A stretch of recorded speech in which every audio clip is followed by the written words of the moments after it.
Well, we want to take you now live to the National Treasury offices where the Treasury Cabinet Secretary Henry Rotich and his counterpart in the Ministry of Transport, James Macharia, are currently addressing the media in relation to Kenya Airways, which the government has announced debt restructuring, and we'll be getting to hear more on what this means for the airline.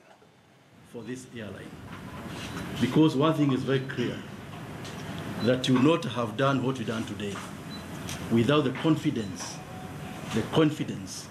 that this airline will turn around and make sure that the returns, which the CS mentioned, are actually realized. As you are aware, KQ is a critical institution. It is a critical and strategic institution to our country. And we could not have achieved the development we've achieved so far without the success of Kenya Airways.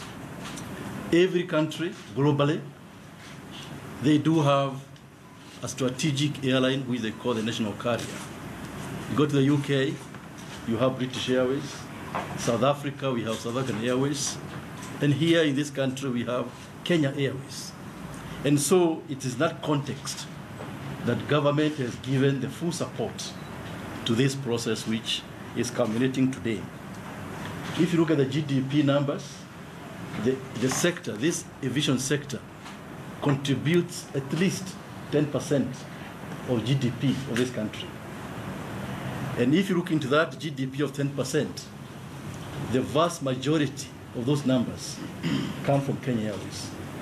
And so really we had to make sure that Kenya Airways survived, and it actually was successful because it did support other key sectors of our economy.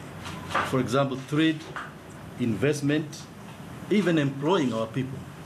And so it was important that we actually did restructure KQ to achieve success in other sectors. You are aware about tourism and horticulture. When the numbers for tourism go down, KQ does suffer, and vice versa. And so the two are very much correlated. And so we really have to make sure that we have to revamp this airline to make sure that we reposition the country strongly in terms of the tourism sector. If you look at the number of passengers KQ carries every year, 4.5 million passengers. Those passengers bring other business in other sectors. For example, we have catering services, we have technicians.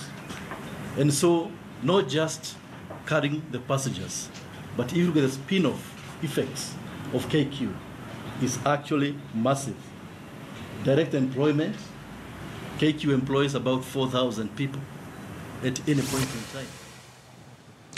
Well, that is the Transport Cabinet Secretary James Macharia making an address to journalists in relation to Kenya Airways. As we know, the government has signed up an agreement, the Treasury in line with them trying to restructure the debt that Kenya Airways has. The debt is at about 43 billion shillings. And it's going to be an interesting time because the banks will now be able to recover some of the monies that they had lent out to the airline. Will be